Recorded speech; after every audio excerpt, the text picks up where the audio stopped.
오늘 함께 나누실 말씀, 우리 성도의 시간, 이제 마지막 시간입니다. 성도의 온전함이라는 주제를 가지고 이제 이 성도의 시간 시리즈를 마무리하고자 합니다. 우리 지난 시간까지 말씀들을 쭉 이어왔었는데요. 이 시간들이 여러분들에게 어떤 또 의미가 있었을까 생각해 봅니다. 어쨌든 모든 사람들은 제각기 주어진 인생의 시간을 살게 됩니다. 저는 이 설교를 통해서 그 성도들이 겪게 되는 그 시간 속에서 겪게 되는 일들, 또 반드시 우리가 경험해야 될 말씀들에 대해서 짧지만 여러분과 나눠보고자 하였습니다. 이 시간들이 좀 여러분들에게 유익한 시간이 되었기를 또 바라면서요. 오늘 이제 마지막 주제, 성도의 온전함을 여러분과 함께 말씀을 나누고자 합니다.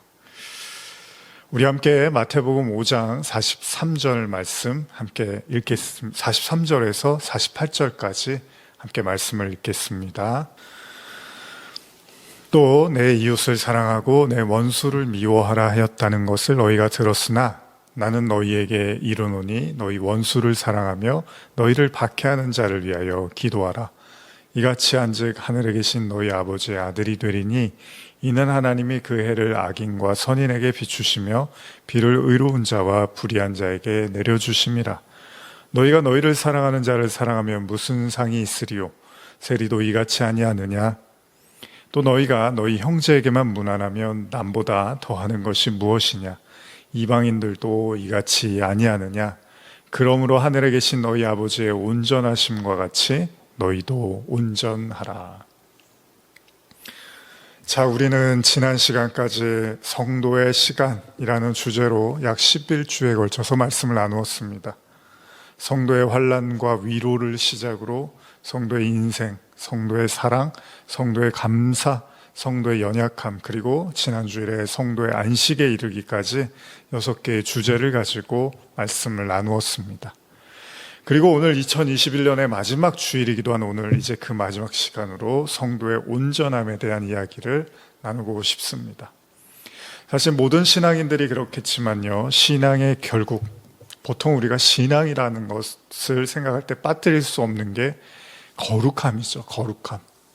종교 생활을 한다, 신앙 생활을 한다고 할 때 그 종교, 그 신앙에는 어떤 이제 구원이라는 게 있고, 그 구원을 향해서 가기 위해서는 거룩이라는 어떤 과정을 겪게 되는 거죠. 그래서 그 거룩함을 추구하는 대부분의 종교들이 그러한 모습들을 갖고 있지만, 물론 기독교 역시도 하나님의 말씀도 거룩한 삶을 우리에게 요구하시는 것으로 보입니다. 그걸 다른 말로 이제 온전함이라고도 하고요. 또 다른 말로 깨끗하다, 성결하다라고도 표현을 하는데, 물론 우리가 어떤 의미에서 신앙을 갖는 목적이 구원, 자유, 축복, 치유, 회복, 복, 여러 가지 의미에서 이제 복이잖아요. 이런 넓은 의미에서의 그 복을 원하기도 하겠지만, 그 복을 향해서 걸어가는 그 과정에서는 들어가면 들어갈수록 하나님의 말씀은 성도들에게 거룩함, 하나님의 성품인 거룩함을 우리가 또한 가지기를 원하시고 말씀하고 있다는 사실은 부인할 수 없습니다. 그렇습니다. 거룩하다라는 말이 워낙 방대하고 또 쉽게 한마디로 단정 지을 수는 없을지도 모릅니다. 거룩하다 말은 아는데, 우리가 무슨 내용인지는 아는데 정작 그걸 또 설명하려고 하면 쉽지 않습니다. 그래서 제가 아까 거룩하다라는 말이 깨끗하다, 성결하다라는 의미를 가지고 있다라고도 표현을 드렸는데요. 단순하게 생각하면 점도 없고, 성경에서 이제 흠도 없고 이런 이제 표현들을 하죠. 점도 없고 흠도 없는 그런 상태. 그런데요, 이 말씀도 우리가 진지하게 생각해 보면요, 여러분, 털어서 그 먼지 안 나는 사람이 없잖아요. 그런 걸 우리가 알기 때문에 사실 인간의 단순한 그 선의 추구와 행동의 절제만으로 그런 또 거룩에 도달하는 것이 가히 불가능하다라는 것도 우리는 알고 있습니다. 물론 어떤 이들은요, 과거에 이스라엘 백성들이 그랬던 것처럼 자기 스스로의 청렴과 결백을 내세우며 그 자신은 어디다 내더라도 전혀 흠잡을 것 없는 완전 무결한 사람이라고 우길 수 있을지는 모르겠지만, 성경은요, 늘 아무리 그렇게 점과 흠이 없어 보이는 사람이라 하더라도 결국은 그들의 허점과 그들의 부정함이 보일 수밖에 없는 그런 것들을 성경은 계속해서 드러내고 있다는 것입니다. 저도 혼자 가끔 생각을 하는데, 우리가 흔히 성인 군자라고 이렇게 여기는 사람들 있잖아요. 물론 그런 가르침도 있고요. 뭐 여러 가지 우리가 그런 걸 배워오잖아요, 어렸을 때부터. 근데 정말로 성경에 등장하는 욥과 같은, 그러니까 가족도 잃고 그 자신의 육신과 영혼이 정말 탈탈탈탈 털리는 그런 어마어마한, 어마무시한 고통을 받는다면 정말로 그렇게 고상하게 흠없고 점없는 사람인 것처럼 자신을 내세울 수 있을까? 체면이라는 게 그렇잖아요. 어느 정도 상황이 맞아 떨어져야지 체면도 차리고 격식도 차리고 그러는 거죠. 근데 정말로 영혼까지 탈탈탈 털리는 그런 심각한 고난 앞에서 정말로 그렇게 성인 군자처럼 행동할 수 있을까? 물론 그런 사람이 있다고 여러분들이 생각할 수 있습니다. 그러나 성경은 그런 사람이 존재할 수 없다고 이야기를 하죠. 그러니까 외관상으로는 그럴 수 있지만 하나님이 보시기에 그 마음의 중심까지도 그렇게 완벽한 상태를 유지할 수 있는 사람은 단 한 사람도 이 땅에 존재할 수 없다고 말씀하고 계십니다. 모르긴 몰라도요, 제가 가끔 드리는 말씀인데, 인간은 스스로를 선하다라고 이렇게 믿잖아요. 그런 착각이라고 저는 생각을 하는데, 이것으로부터 쉽게 자유로워 보이지는 않습니다. 그리고 그런 생각들은요, 어느새 쌓이고 쌓이다 보면 어느새 자기가 굉장히 흠없는 사람이라는 생각을 하게도 만들고요, 나아가서 그래서 나는 거룩한 사람이다라는 또 착각 아닌 착각을 하게도 합니다. 그러나 생각해 봅니다. 과연 그럴까? 그리고 또 한 가지 의문. 과연 성경이 말하는 거룩함, 그 온전함이라는 거, 이 온전함, 제가 오늘 이제 온전함이라고 주제를, 제목을 잡았는데, 뭐 거룩함이나 온전함, 또 완전함, 또 완성됨, 뭐 같은 얘기입니다, 다. 이 성도가 추구하고 추구해야 되는 것이 거룩은 맞는데, 이 거룩함이 도대체 뭔지도 잘 모르는데, 그야말로 온전하다라는 게 인간에게서 가능할 것인가? 그리고 그걸 하려면 어떻게 해야 되는 걸까? 참 어려운 문제라는 겁니다. 사실 성경에도요, 그럼에도 불구하고 성경은 인간을 향해서 거룩하라고 하기도 하시고요, 또 완전하라고까지 말씀하시기도 하는 장면들이 나옵니다. 대표적으로 창세기에서 하나님께서 아브라함을 만나실 때 99세가 됐을 때 하나님이 나타나시죠. 아브라함이 이삭을, 자녀를 계속 25년 가까이 기다리다가 아이를 낳지 못하니까 절망하는 상태에서 하나님이 99세 때 나타나시는데, 이때 하나님이 말씀을 하십니다. 창세기 17장 1절인데요. 아브라함이 99세 때 여호와께서 아브라함에게 나타나서 그에게 이르시되, 나는 전능한 하나님이라, 너는 내 앞에서 행하여 완전하라.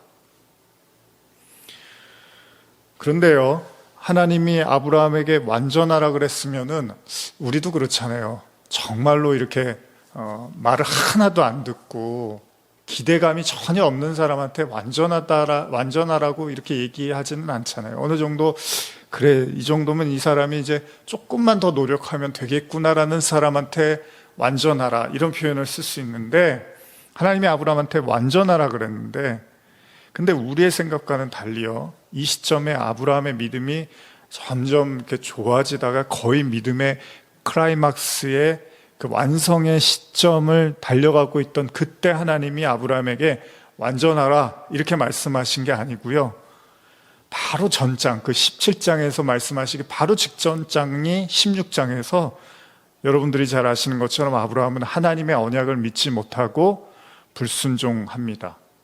왜 불순종하죠? 아이를 낳지 못하니까 자신의 아내와 그 아내를 통해서 아이를 낳아야 되는데 여종 하갈과의 동침을 통해서 이스마엘을 낳게 되는 거죠. 그게 16장이에요. 그리고 나서 17장에 하나님이 완전하라 그러는데, 만약에 아브라함이 16장에서 자신의 그 잘못된 모습을 깨닫고 회개를 하고 하나님이 이제는 완전해 라고 17장에 말씀을 하셨다면, 그러면 한번 기대를 해볼 만한데요, 우리의 기대와는 달리 아브라함은 여전히 하나님 앞에서 뭐라 그러죠? 그 불순종의 아들인 이스마엘을 데려다가 이 아들을 축복해달라고 하나님 앞에 요청을 하고 있습니다. 그러니까 전혀 아브라함이 잘못했다라는 회개의 기민도 없는 상태에서 하나님이 아브라함한테 완전하라고 하시고요. 또 더 놀라운 건 우리가 잘 아는 이삭을 낳기 직전에도 또 아브라함이 어떻게 하죠?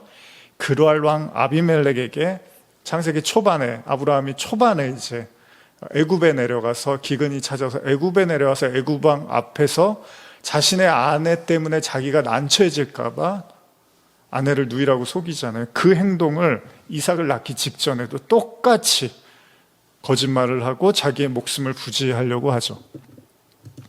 다시 말하면 하나님은 그에게 완전하라고 이렇게 요구를 하시지만 실제로 아브라함의 행동에는 그런 모습이 이전에나 이후에 크게 두드러지게 나타나고 있지 않다는 것입니다.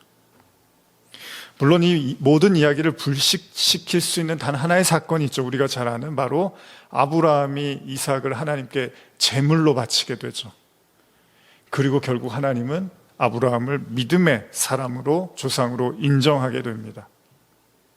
그러니까 창세기 17장에서 완전하라고 하신 그 말씀이 창세기 22장에 가서야 비로소 완성되어지는 것처럼 보입니다. 그런 관점에서 본다면 성도의 믿음의 완성을 향한 길은 결코 단순하지 않음을 엿보게 됩니다. 믿음의 조상 아브라함도요, 하나님이 요구하시는 믿음의 분량까지 이르기 위하여 상당히 많은 시행착오를 했음이 틀림없기 때문입니다.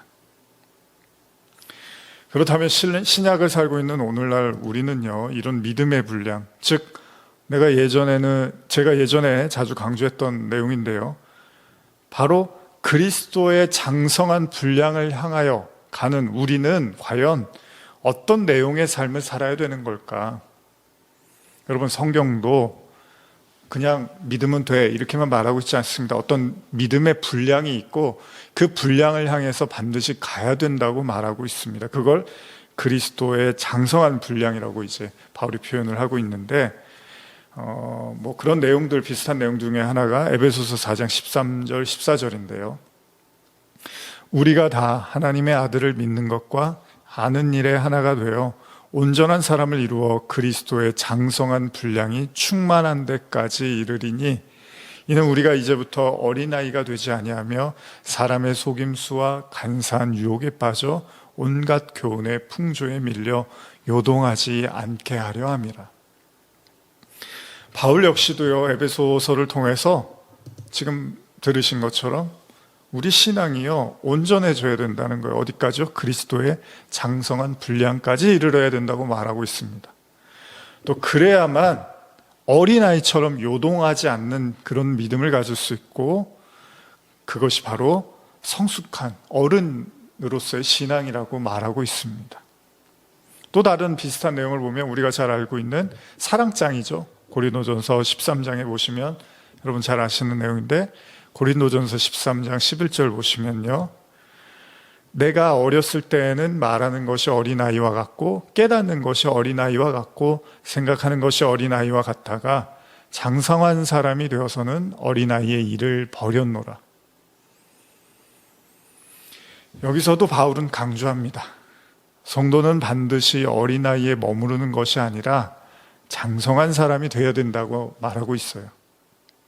그런 의미에서 장로라는 표현도요, 단순히 신앙의 무리를 대표하는 의미에서만이 아니라 진정 믿음이 성숙한 자라는 의미로도 생각할 수 있어요. 장로, 여러분 아시죠? 지금 이제 장로님 이렇게 부르지만 이제 성경에서 뜻하는 그 장로의 개념도 단지 어떤 무리의 대표, 뭐 이런 의미만이 아니라 진짜 믿음이 자란 사람들, 온전한 그 하나님의 믿음의 분량을 향해서 자란 사람들을 장로라고도 표현할 수 있다는 겁니다. 그래서 실제로 요한도 요한 2서에서 뭐 3서도 마찬가지지만 자신을 장로라고도 표현하는데요. 이것도 한번 읽어볼게요. 요한 2서 1장 1절입니다. 장로인 나는 택하심을 받은 부녀와 그의 자녀들에게 편지하노니 내가 참으로 사랑하는 자요 나뿐 아니라 진리를 아는 모든 자도 그리하는 것은. 제가 말씀드리고 싶은 건요, 하나님께서 믿음의 조상 아브라함에게 믿음의 분량을 요구하신 것처럼 오늘을 살아가는 우리에게도요, 그 믿음의 온전함에 대해서 분명히 말씀하고 있다는 겁니다. 그렇다면 바울이 말하는 어린아이의 믿음이요, 단지 어린아이의 믿음이 아니라 장성한 믿음, 그런 장성한 자가 갖는 믿음은 뭘까요? 하나님의 아들을 믿는 것과 아는 것이 하나가 돼서 온전한 사람이 되는 바로 그리스도의 장성한 분량에 이른다라는 말이 뭘까? 다시 말하면 도대체 온전하다는 게 뭘까라는 생각을 해보게 된다는 것입니다. 그러면서 오늘 여러분과 제가 읽은 주제 본문이었죠. 산상수훈에 등장하는 그 내용 중에 한 구절을 다시 한번 읽어보겠습니다. 마태복음 5장 48절. 그러므로 하늘에 계신 너희 아버지의 온전하심과 같이 너희도 온전하라. 예수님은 느닷없이 산상수훈을 통해서 말씀하시던 중에요, 사람들을 향해서 말씀하십니다. 하늘에 계신 너희 아버지의 온전하심과 같이 너희도 온전하라. 근데 여러분, 과연 인간이 하나님의 온전하심과 같이 온전해질 수 있는 걸까요? 피조물에 불과한 인간이 조물주와 같은 온전함을 이룰 수 있냐는 거예요. 어쩌면 이 말은 단순히 거룩하라는 말의 의미를 넘어서는 듯해 보입니다. 자, 왜냐하면 거룩하라는 말은 흔히 사람들이 생각하는 말씀도 잘 지키고 기도도 열심히 하고 남한테 선행을 베풀고 살면 되는 거 아닌가, 이런 정도로 이해할 수 있기 때문이죠. 그러니까 착한 거, 거룩한 거를 보통 사람들은 착한 거하고 같이 연관을 짓죠. 그냥 누가 봐도 손가락질 받을 만한 그런 일을 하지 않고 두루두루 그냥 무난하게 괜찮은 삶을 사는 사람, 그런 정도로 이해를 하면 되겠지만 예수님의 말씀은 그게 아닙니다. 예수님은 느닷없이 온전하라고 말하죠. 그냥 거룩하게 살아 이 정도가 아니에요. 온전하라는 거예요. 사실 거룩이란 말도 간단한 말은 아니고요. 근데 어떻게 온전하라고요? 하나님처럼 온전하래요. 하나님이 온전하신 거죠. 사실 저는 이 말씀 볼 때 이 부분을 굉장히 중요하게 생각을 하는데 여러분들은 어떠실지 모르겠습니다. 만약 예수님이 던지신 이 한마디가 단순하게 사람이라면, 신앙인이라면 이렇게 사는 게 바람직하지 정도의 그런 수준의 이야기라면 다행인데, 하나님이 아브라함에게 완전하라고 말씀하시고 결국 그가 그 믿음의 온전한 분량까지 도달을 했잖아요. 그러니까 무슨 말이냐면 하나님의 말씀은 해도 되고 안 해도 되는 지점이 아니고요, 반드시 그가 도달해야 되는 믿음이 분량이었다면 우리를 향해서도 예수님이 온전하라고 말씀을 하시는 건 그냥 한 귀로 듣고 한 귀로 흘려도 되는 그런 얘기가 아닐 수도 있다는 겁니다. 그런 의미에서 이 한 구절이 지니는 무게는요, 가히 성경 전체를 통해서 최고가 아닐까 저는 생각을 해보기도 합니다. 왜 그러냐면 하나님이 온전하신 것처럼 인간인 우리도 온전하라고 말씀하고 있기 때문입니다. 그렇다면 예수님이 말씀하시는 이 온전의 의미는 뭘까요? 아까도 처음에도 말씀드렸지만 여기서 사용된 온전하다라는 의미도 지난 주일에 우리가 이제 나눴던 예수님의 그 다 이루었다, 십자가에서의 그 완성의 말씀이었죠. 그 의미처럼 여기서도 온전하다라는 게 완성하다, 완전하다 이런 의미를 갖고 있거든요. 그러니까 어떤 의미에서 지난 주일의 안식과도 연관지어서 생각해 볼 수 있는 내용이라는 거예요. 지난주일에 나누었던 말씀을 잠깐 떠올려 보시면요, 창세기 2장에 하나님께서 창조를 마치시고 일곱째 날에 안식을 하십니다.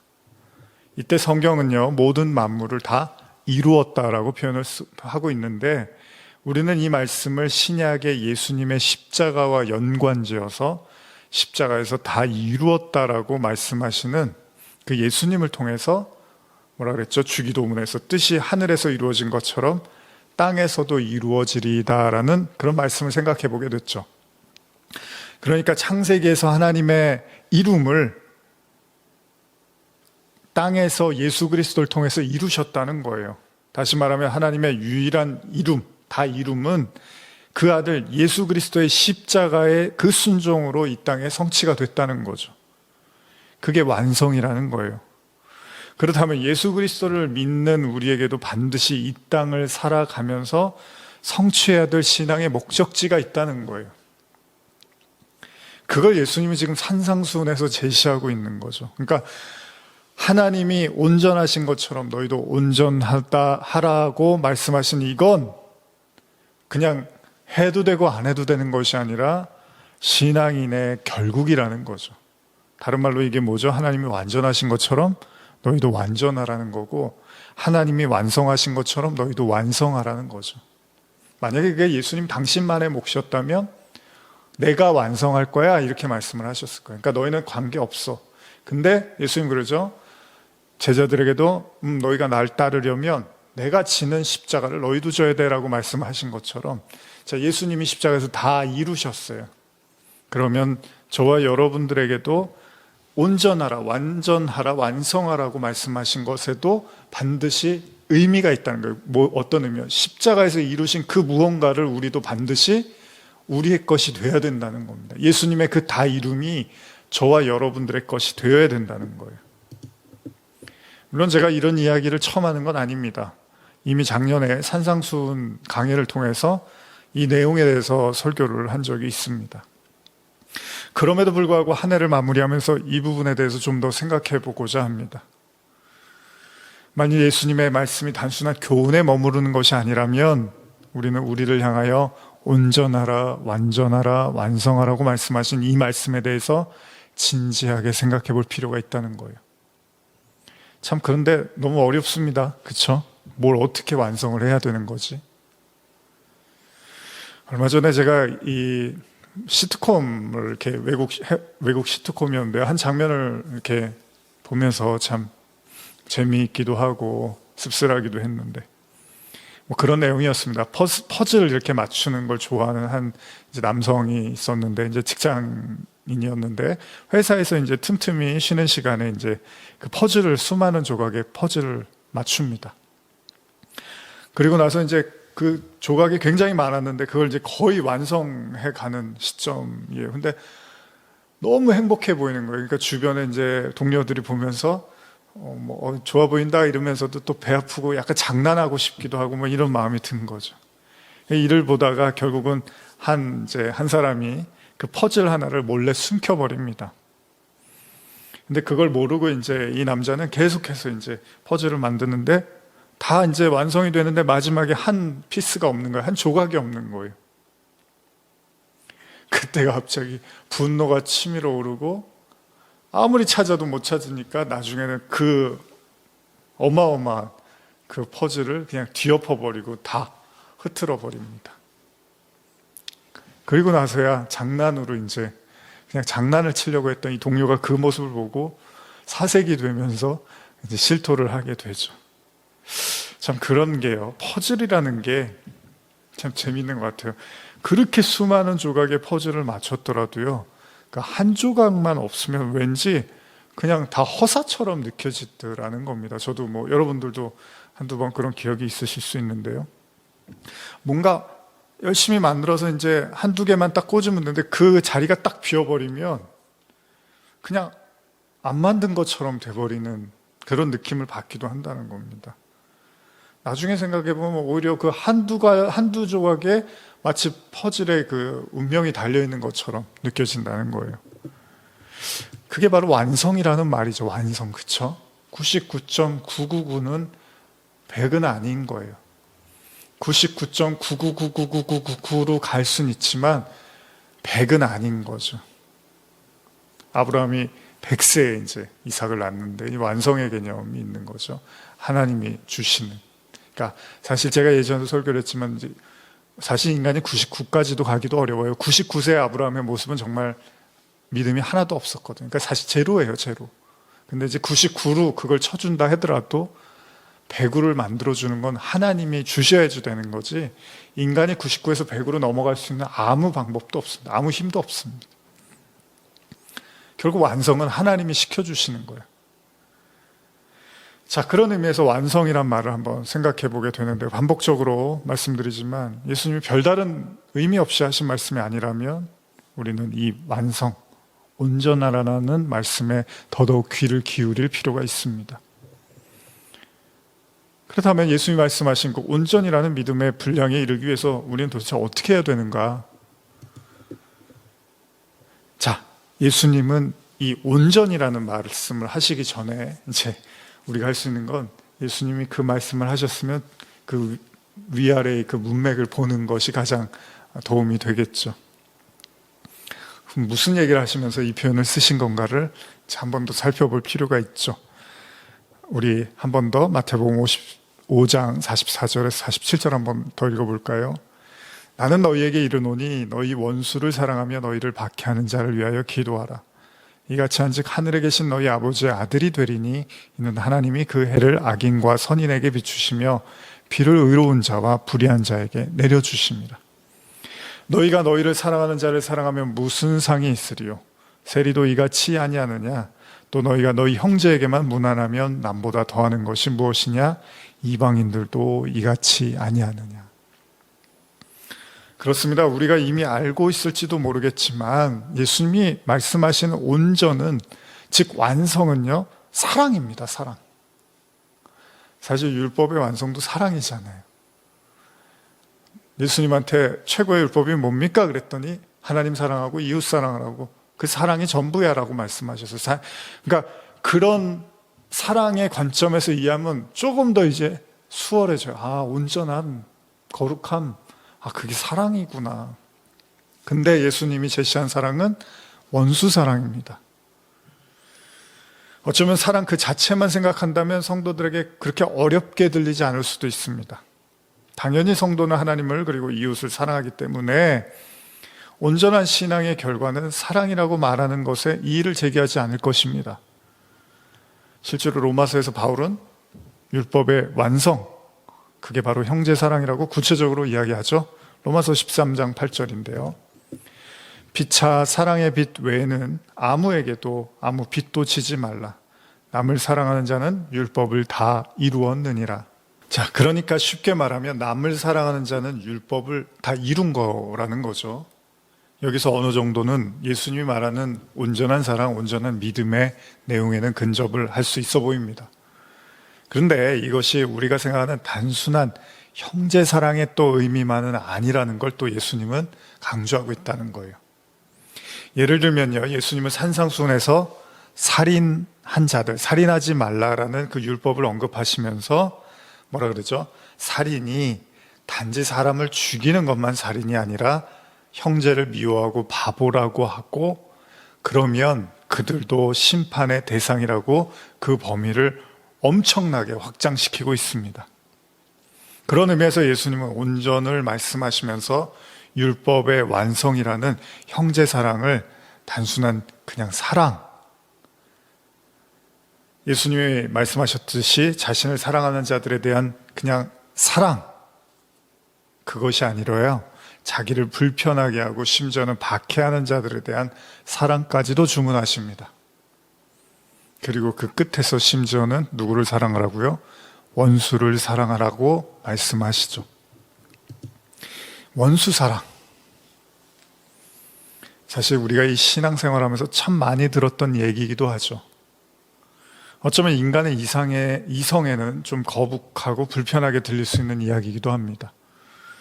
그럼에도 불구하고 우리는 오랜 신앙생활하면서 이 원수사랑이라는 말을 많이 들어왔습니다. 그렇습니다. 예수님은 우리에게 원수사랑이라는 그런 신앙의 분량을 제시를 하고 있어요. 여기까지 오라는 거예요. 그리고 이 원수 사랑이 바로 하나님의 사랑이라는 거잖아요.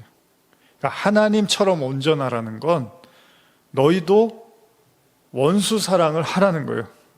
하나님도 그렇게 사랑했으니까 너희도 그렇게 사랑하라는 얘기가 깔려 있는 거죠.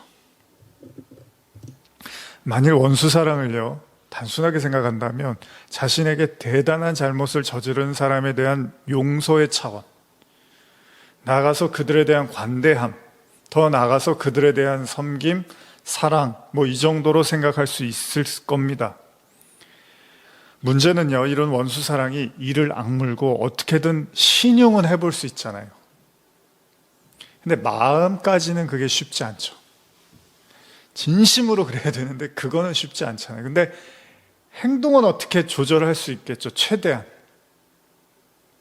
근데 문제는요, 그러면 예수님이 마음은 불편해도 어떻게든 그렇게 해보라는 말씀일까?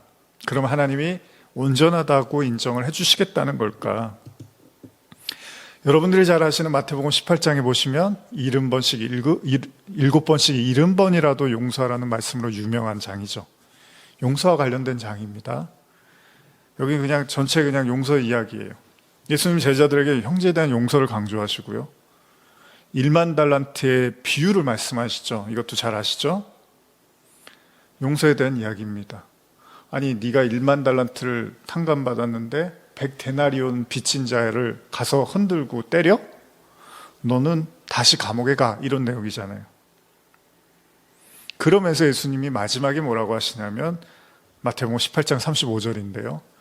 너희가 각각 마음으로부터 형제를 용서하지 아니하면 나의 하늘 아버지께서도 너희에게 이와 같이 하시리라.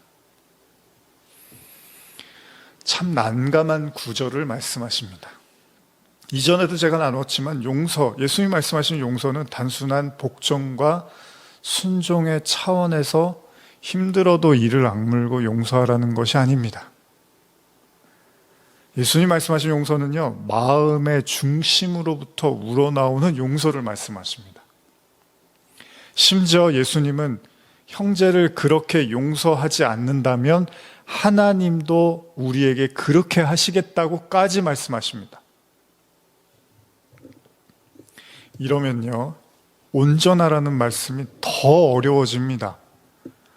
그냥 단순한 형제 사랑을 넘어서서 나를 박해하고 미워하는 자에 대한 사랑, 나아가서 원수에 대한 용서, 그리고 더 나아가서 마음의 중심으로부터 우러나오는 용서.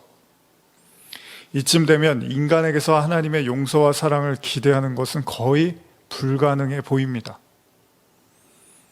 그렇다면 예수님은 불가능한 이야기를 우리에게 하시려고 하는 걸까? 혹시 이 또한 율법이기 때문에 우리가 할 수 없음을 깨닫게 하시려고 그러는 걸까? 어차피 율법은 못 지키는 거니까 이것도 너희 못 지킬 거야. 그게 아니라면 과연 어떻게 이게 가능한 일이냐는 거예요. 과연 우리가 그리스도의 장성한 분량, 어린아이에 머무르지 않는 어른으로서의 그 성숙한 신앙, 그 하나님의 온전함을 우리가 덧입을 수 있겠냐는 거예요. 우리는 이 지점에서요, 신앙의 클라이막스, 즉 신앙의 정점이 사실 다른 것이 아니라 사랑과 용서임을 짐작하게 됩니다. 이건 창세기부터 복음서의 마지막까지 같습니다. 창세기에서 아담과 하와가 범죄하고 하나님이 그들을 가죽옷을 입혀서 용서하시는 장면이 나옵니다. 그리고 사복음서, 예수님의 이제 마지막 사복음서에서 그 마지막, 요한복음의 마지막 복음서의 끝, 요한복음의 마지막 장면도 뭐죠? 예수님이 부활하시고 자기를 저주하고 부인했던 베드로를 만나서 용서하시는 장면으로 끝이 납니다. 성경은 사실은 사랑이 최고의 율법이라면 그 사랑의 다른 말을 저는 용서라고 또 이해하고 있습니다. 그러니까 여러분들에게도 꼭 말씀드리고 싶은 건 성경이 아무리 두껍고 복잡하고 어렵고 난해한 것 같아도요, 성경이 말하고 싶은 딱 하나, 둘로 말하면 사랑과 용서입니다. 여러분과 제가 이것을 잊지 않는다면요, 어떤 상황에서도 하나님의 모든 말씀 속에는 바로 이 용서와 사랑의 정신이 흐르고 있음을 우리는 알게 될 것이고요, 그러므로 우리는 하나님을 더더욱 신뢰할 수 있게 된다는 것입니다. 여러분, 예수님이 그러잖아요. 자녀가 생선을 달라고 하는데 뱀을 줄 부모가 어디 있겠냐고. 이런 예수님의 말씀처럼 대개의 부모는 자신의 자녀를 아끼고 사랑합니다. 그럼 뭐 모든 경우에 다 그런 건 아니지만 일반적으로는요, 그들의 방식이, 표현 방식 서투르고 또 개인적일 수는 있지만 꼭 부모님도 상처를 받고 자랐으니까요. 그러나 나름대로 자신의 자녀를 사랑으로 대하려고 애를 쓰는 거죠. 그렇다면 이 불가능해 보이는 온전에 대한 말씀을 우리는 어떻게 생각해야 될까요? 만약에 불가능을 그냥 언급하신 게 아니라면 우리는 이 말씀을 어떻게 받아들여야 될까요? 이 역시도 우리는 예수님의 말씀에서 한 가지 힌트를 찾아볼 수 있습니다. 예수님은 하나님의 사랑을 설명하면서 이렇게 말씀하시는데요. 마태복음 5장 44절에서 45절, 이것도 한번 읽어볼까요? 나는 너희에게 이르노니 너희 원수를 사랑하며 너희를 박해하는 자를 위하여 기도하라. 이같이 한즉 하늘에 계신 너희 아버지의 아들이 되리니 이는 하나님이 그 해를 악인과 선인에게 비추시며 비를 의로운 자와 불의한 자에게 내려주심이라.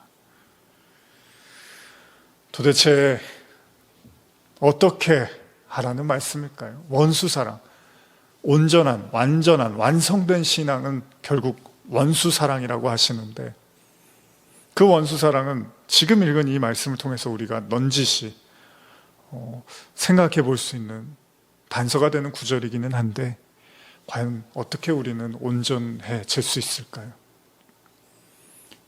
이 내용을 이제 이번 주 마지막 날이죠.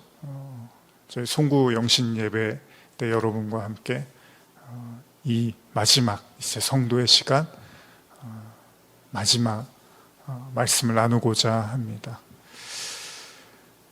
다시 한번 하나님의 은혜가, 또 하나님의 말씀이, 또 하나님의 사랑이 여러분들 모두를 붙잡아 주시기를 간절히 축복합니다.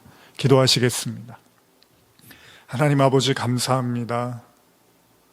우리가 이제 성도의 시간 마지막 성도의 온전함을 나누고자 합니다. 하나님 아버지, 아브라함이 99세 때 그의 모습은 어쩌면 보잘것 없었는지도 모릅니다. 그럼에도 불구하고 하나님은 그에게 완전하라고 말씀하십니다. 그리고 100세가 되는 그 시점에 하나님은 이삭을 준비하시고 허락하십니다.